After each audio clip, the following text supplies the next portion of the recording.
Buenos días. Vamos a dar comienzo a la actividad de Carrier en el marco de FACMAN LATAM Virtual Show 2020, el primer evento virtual latinoamericano de la disciplina del Facility Management. Carrier Indoor Air Quality Solution for Facility Managers. Nos van a presentar 6 estrategias que ayudan a los Facility Managers a mejorar la calidad de aire interior de sus edificios, logrando así ambientes más saludables que al mismo tiempo mejoran la productividad de los ocupantes. Le damos la bienvenida a nuestro speaker, David Shirk.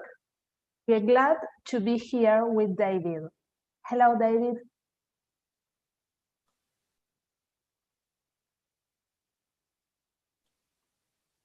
Les comunicamos que la charla va a ser en el idioma inglés y no va a estar subtitulada.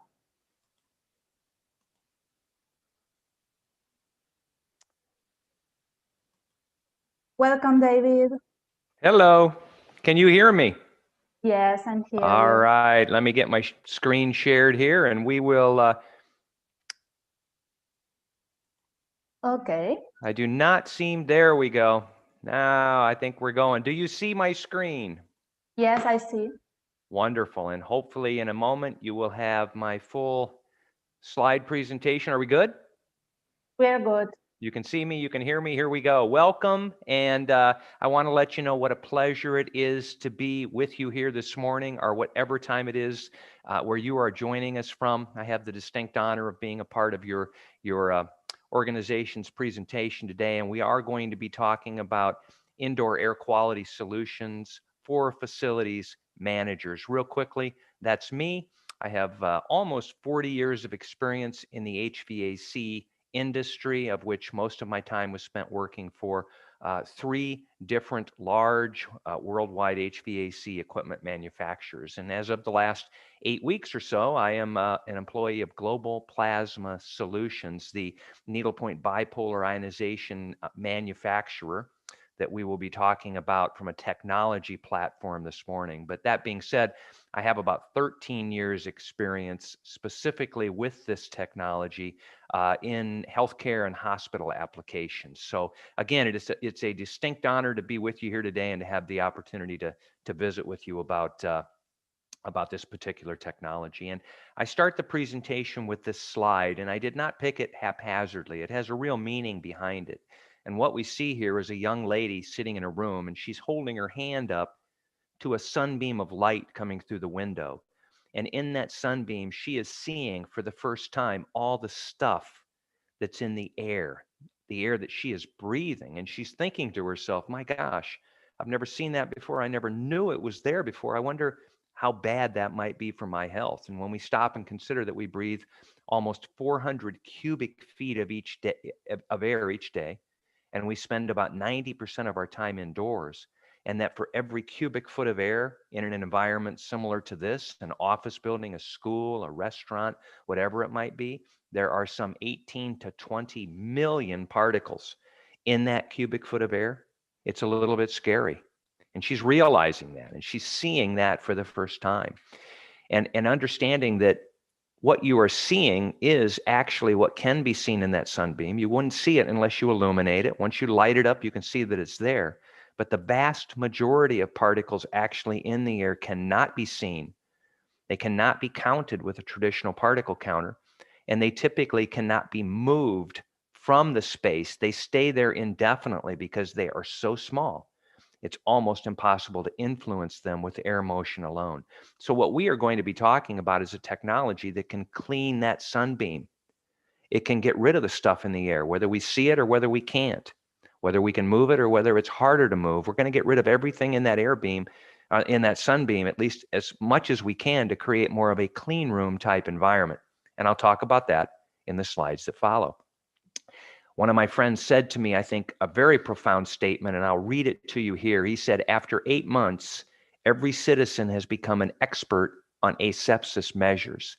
And in order to provide more confidence to, and he said workers, but really it's anybody, right? It is a worker inside an office building, but it's a nurse in a hospital, or a patient in a hospital, or a patron in a restaurant, or a spectator at a movie theater. It's anyone that comes inside of buildings. And in order to provide more confidence to these people, it will be necessary to surprise them with new technologies, things they've never heard of, and most importantly, things that do work and go beyond satisfying the authorities' requirements. And I thought this was profound because simply, it's absolutely true. Here in the United States, where I live, each year we have a multi-billion-dollar sick building industry. We go into buildings and we try to clean them up, and people spend billions of dollars a year in those efforts. The point is simply this: what we're doing right now is important, but it's not necessarily working. We need to do things differently moving forward. We need to provide solutions that actually make the environment better. That when someone walks up to that building for the first time after it's been shut down due to COVID-19, they say to themselves, what they're doing in there now makes sense. It's different. I've never heard of it. I think it'll work. And they will feel much more comfortable then, of course, about opening those doors and walking inside for the first time. And again, that's what we're going to talk about accomplishing here today.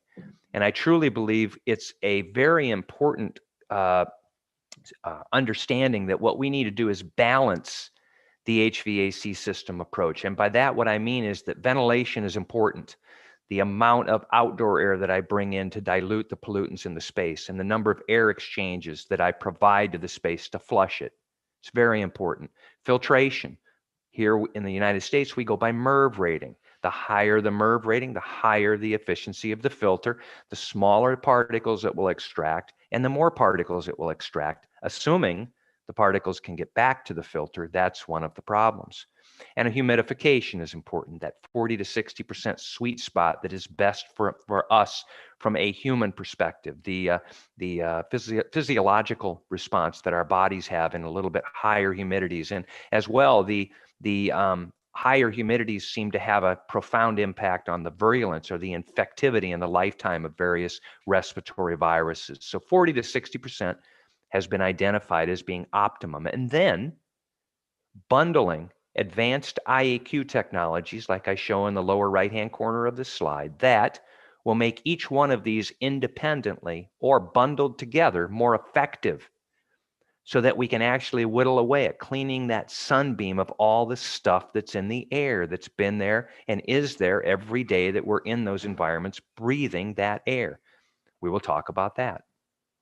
What I want to do is create an HVAC system that contributes to indoor social distancing, right? We know that when a person approaches a building, we should be screening them. We should be asking them questions. Have you been sick in the last week? Do you feel ill today? Etc. Have you come in contact with anyone that has COVID-19? We should be taking temperatures, forehead temperature scanning, right? And if someone is sick, don't let them in the building. That's the best way to maintain a safe and healthy indoor environment. We completely distance sick people from those that are hopefully or potentially healthy. But once they do come inside a building, people should be wearing masks. People should be maintaining social distancing of 6 feet or more. We should be cleaning surfaces more often. And because we now know that respiratory viruses, including SARS-CoV-2, can be transmitted in the air long distances, we need to consider the HVAC system and its ability to clean that air, to clean the sunbeam. We need to consider it a part of social distancing as well, and that's what I'm going to be talking about as I reference that attribute in the next slides to follow. We are going to be talking about bipolar ionization. More specifically, the way we make them is needlepoint bipolar ionization. The acronym is NPBI. It's a very specific way of making ions, and it has some very specific benefits that I will mention forthcoming. But let's talk first about what is an ion. An ion is simply a charged atom or molecule in the air that we breathe, and they are there right now. You are breathing charged atoms and molecules. They are either positively charged, negatively charged, or neutrally charged. The ones that are positive and negative have a voltage potential, an energy input applied to them, which means they can do things to the pollutants in the air. And nature puts ionization in the air around us by all kinds of occurrences that happen naturally in the environment. Things like thunderstorms, things like shear interactions between water and air. The ionic sphere pushes ions down into our environment. And there's there's electrical influences with regards to the earth itself that ionizes the air that we breathe. And the reason that they are put there by nature is because they have been termed and called Mother Nature's detergent. These charged ions can actually interact with pollutants in the air to help remediate or get rid of them. And I'll talk about how that works moving forward. But where the air is the cleanest, places like the tops of mountains or at the seashore, on the ocean near a waterfall, where the air is considered the cleanest is where the ion counts in the air are the highest. And we can actually measure those with a handheld ion counter. And it's nothing to see ion counts as high as 5,000 to 20,000 ions per cubic centimeter of air in the air at those locations where it is the cleanest and the ions are in the most abundance.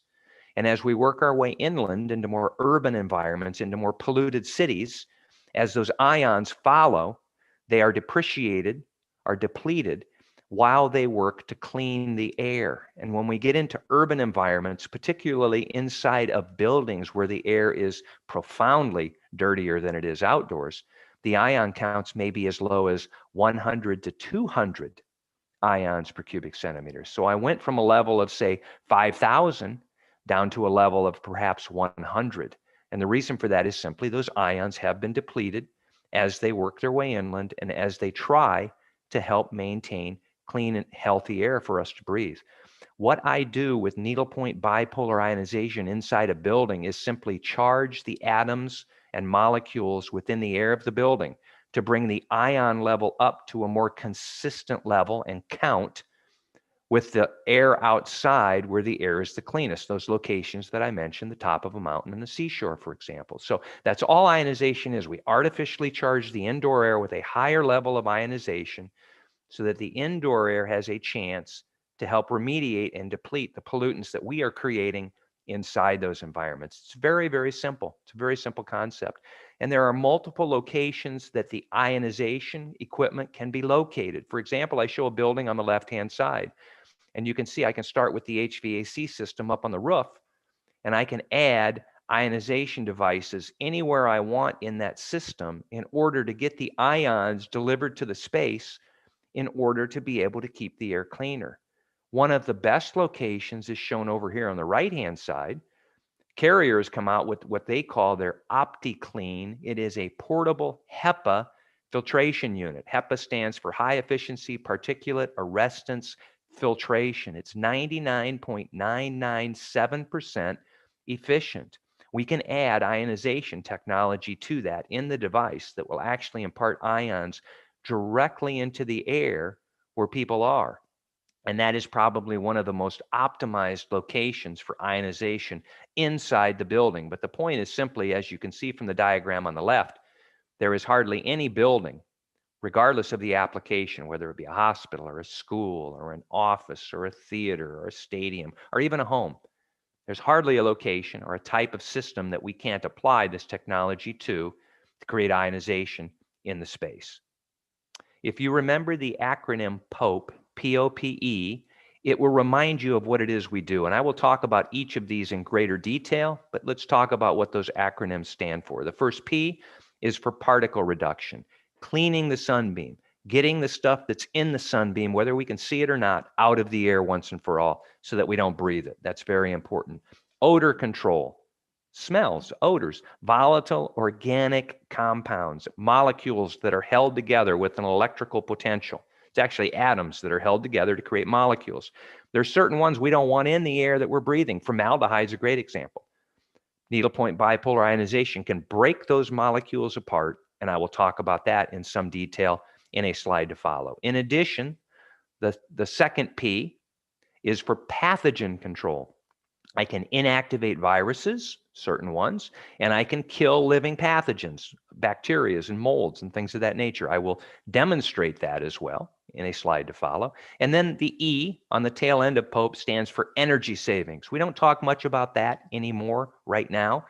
Years ago, that used to be a great way to help promote this technology and provide substantial energy savings to building owners because we can clean the indoor air to a level that's consistently clean with that of the outdoor air.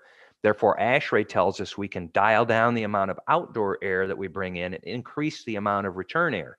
It's all about dilution.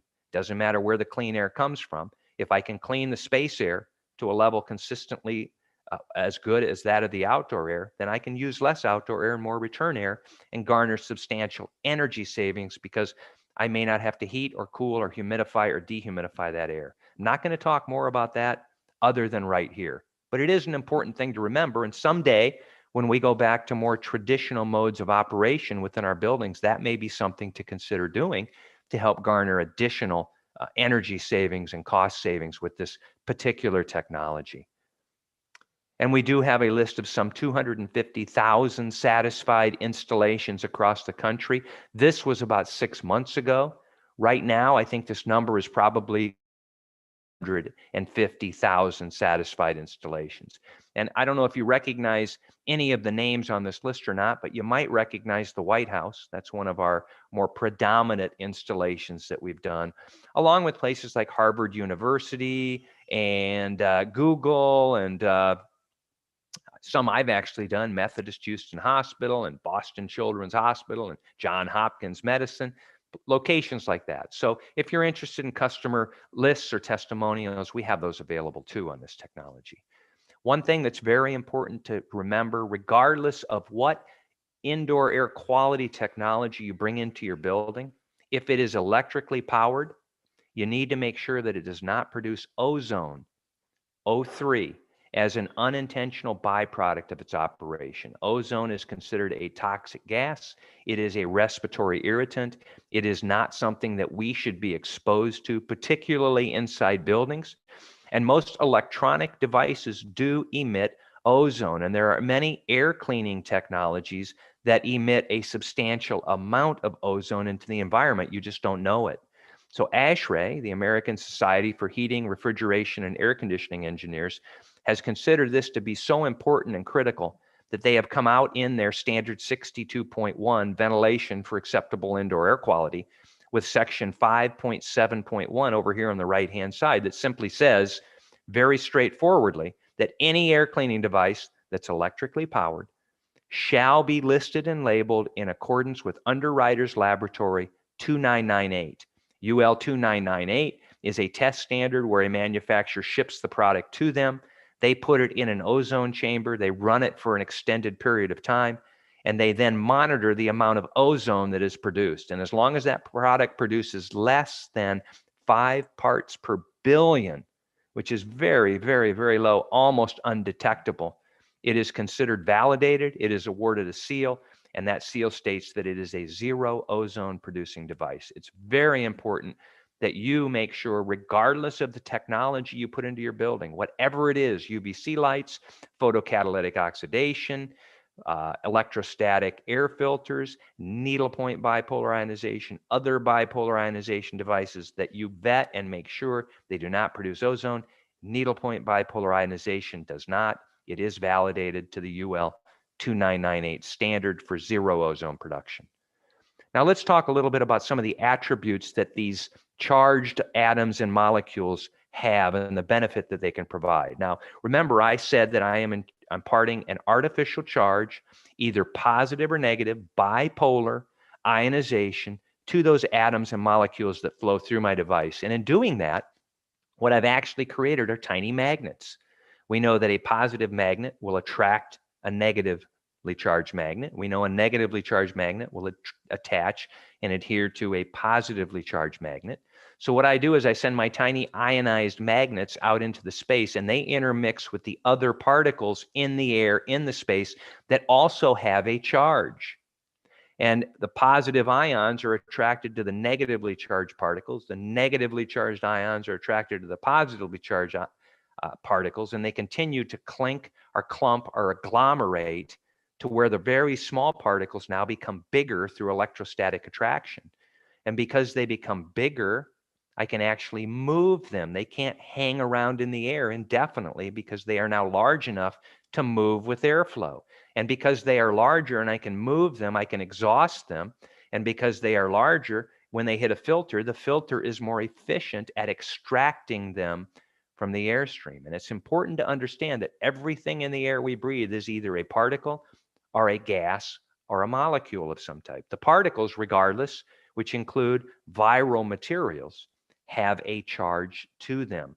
And we can agglomerate those very, very, very, very small particles that contain or are attached to a virus floating around in the air waiting for us to breathe. We can agglomerate those and move them from the space and more effectively filter them. And I think that's one of the premier benefits of ionization technology in general, and particularly needlepoint technology, which ionizes the air without producing ozone.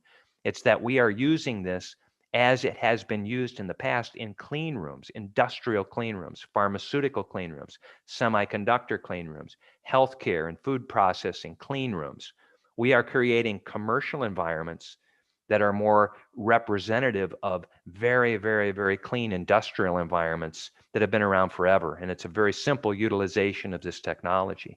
But and one thing I do want to point out is that of the 18 to 20 million particles that I mentioned are in that cubic foot of air that we are breathing every day, 400 and sometimes, the vast majority of the particles in that airstream are very, very, very small, as seen over on the left-hand side of this particle distribution curve. In fact, they are typically smaller than 0.5 microns, which is not even detectable with a typical handheld particle counter that you might bring into the space to see how dirty it is. And the point is that of the some 18 to 20 million particles in the space, we can see that about 17 or 18 million of those particles by size are in that small size range.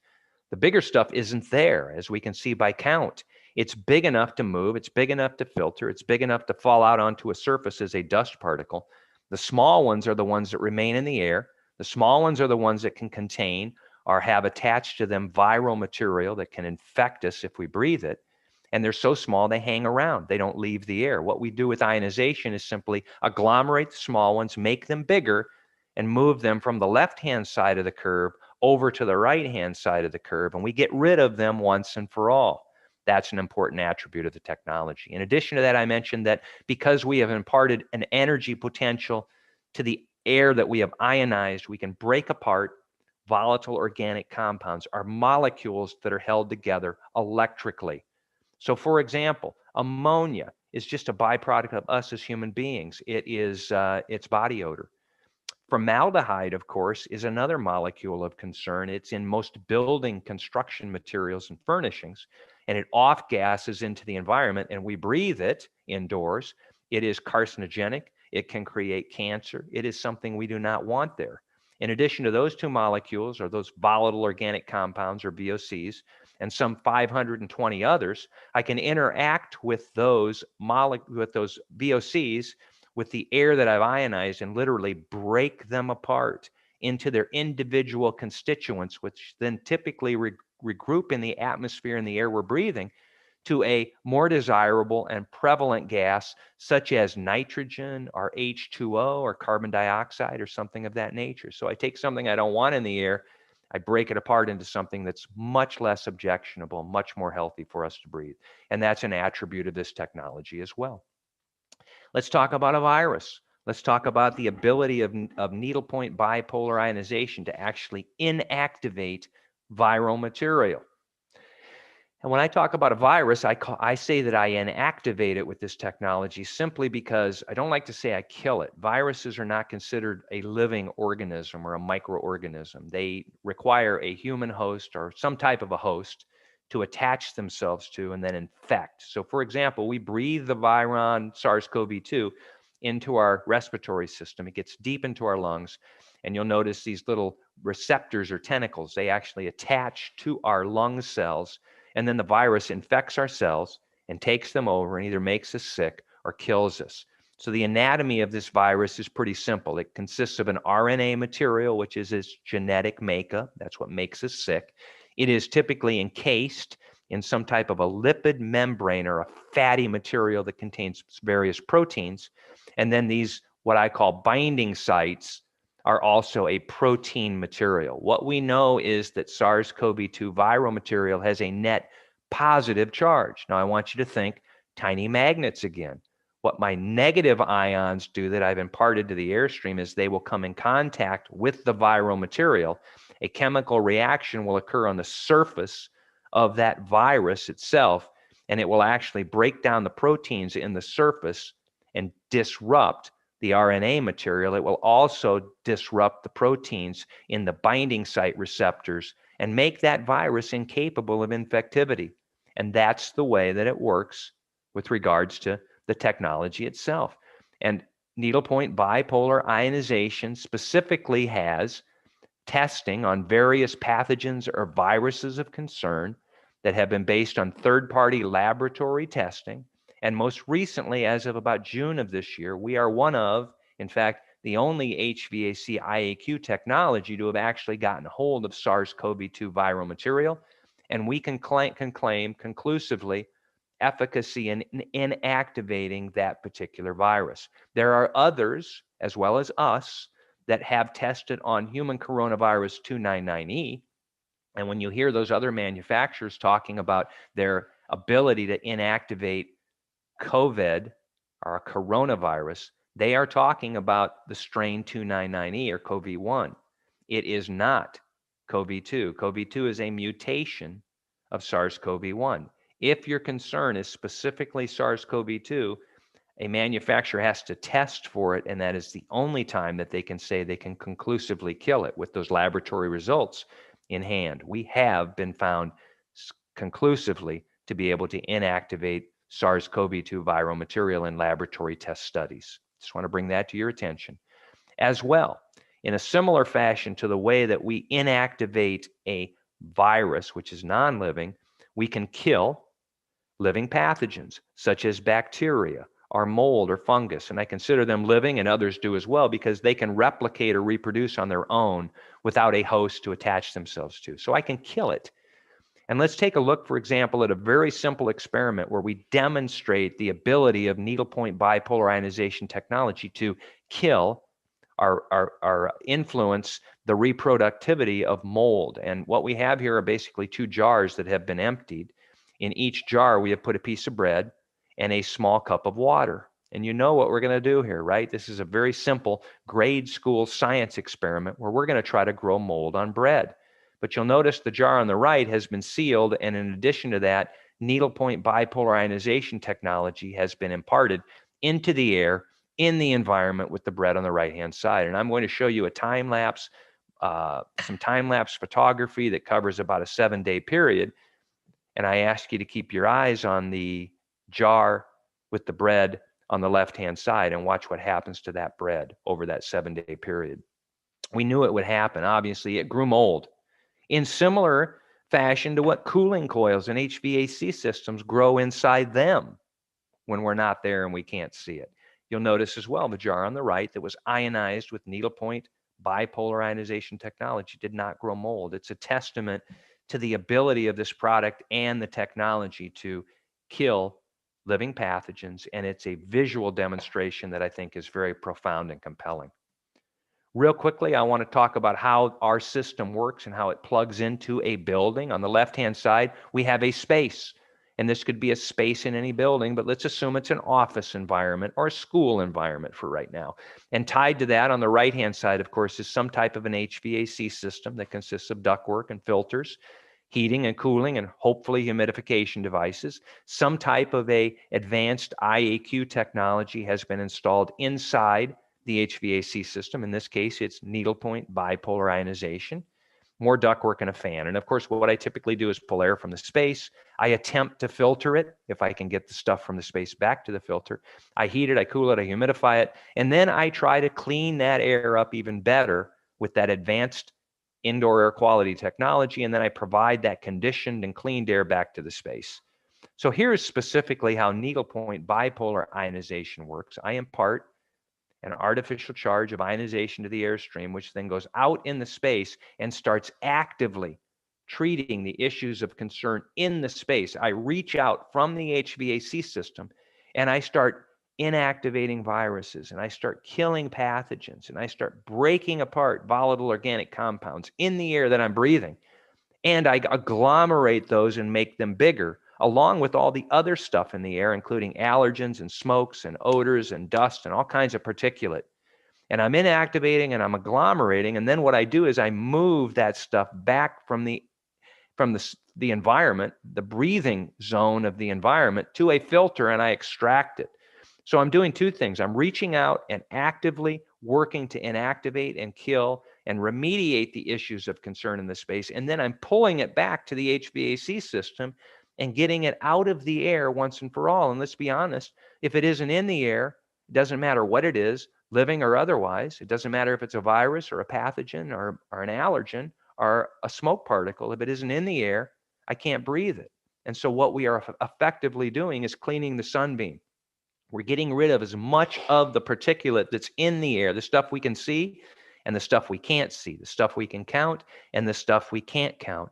And we're bringing it back to the HVAC system and getting rid of it. Now, I ask you this, if I installed an HVAC technology or an IAQ technology in the HVAC system that could not reach out and actively treat and extract or pull back those issues from the space to the HVAC system, would it be effective? And I will say to you, no, it would not. It needs to be able to actively treat in the space as well as the HVAC system. So over time, what I do is I continue to recirculate ionization to the space where finally, once and for all, I create a more clean room type environment. So needlepoint bipolar ionization technology has simply been scaled. It is clean room technology, and it has been scaled to be affordable and to be able to fit in traditional HVAC systems in all types of applications. Again, hospitals and schools and offices and stadiums and elsewhere. Anywhere you can think of where you want a cleaner and healthier environment, this technology can be installed. And with that, I would like to say thank you and open it up for questions and comments from the group. I think I'm almost on my mark for time.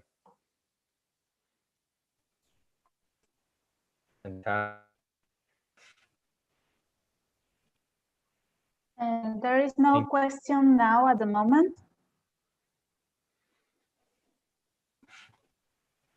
We'll give it a minute or two. I don't know if you want to open up mics for verbal questions, but I'll be happy to hang on for a few minutes in case someone does have something they want to talk about specifically. And if there's a question on another type of IEQ technology, I do have experience with almost everything that has been in the market for some 40 years. So I can speak effectively on other IEQ technologies as well if you have interest in any of those.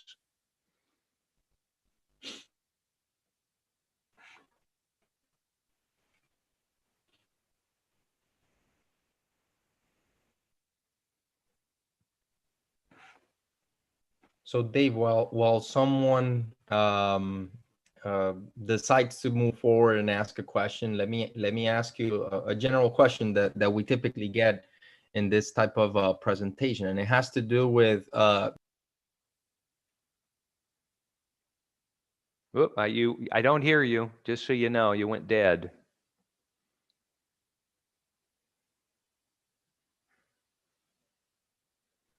I think he has a problem with the internet connection. Ah, and okay. I have a question here. Okay. Would it be interesting to combine NPVI with UV lighting, or it is unnecessary? Excuse my English, please. No, it's perfect. I understand the question perfectly. So the question is simply, would needlepoint bipolar ionization combined with UVC lights be effective? And is that something one might want to consider? I would say I've seen it done, but I will say that when you locate the needlepoint bipolar ionization technology in the HVAC system, particularly immediately upstream of a cooling coil, so that the ions can flow through the cooling coil with the return air or the outdoor air that's pushing the air through that coil to be conditioned, it will keep cooling coils free of microbial growth, of bacteria, of mold, of fungus. There really is no need for UVC lights in the HVAC system if that is the purpose of the UVC lights as well. Remember, UVC lights in the HVAC system can only treat the air and the issues of concern in the air that get back to it. And as I demonstrated earlier, a vast majority of the issues, the really small stuff, isn't necessarily getting back to the HVAC system to be treated. So those lights are not effective at sanitizing or cleaning the air that passes through them. This technology would be. So my personal opinion would be, if you're a fan of UVC and you don't mind replacing bulbs every year and the maintenance issues concerned with them, you're free to keep them. There's no reason you can't, but you wouldn't necessarily need to use both.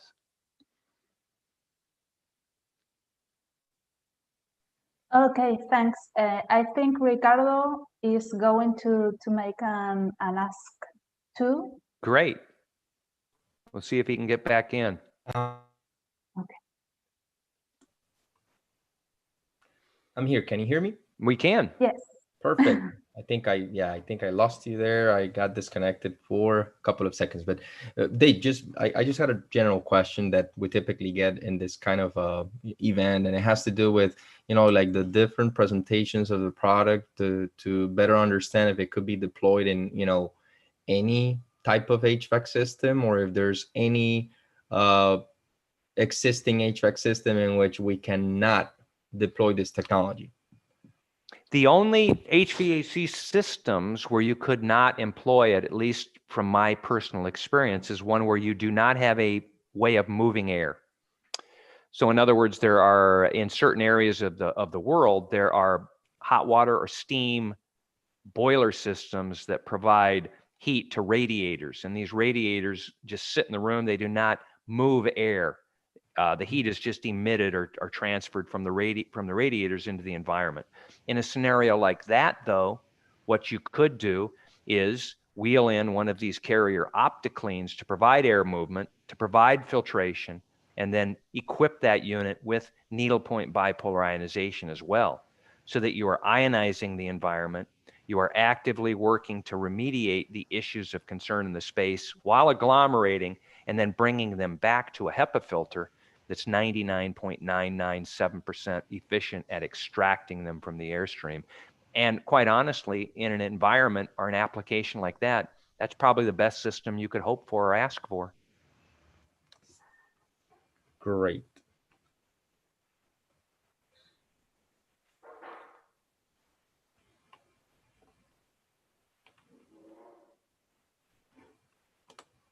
Don't be shy. If you've got questions, feel free to ask.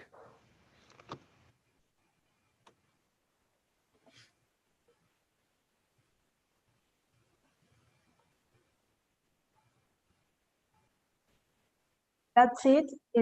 We don't have any questions here.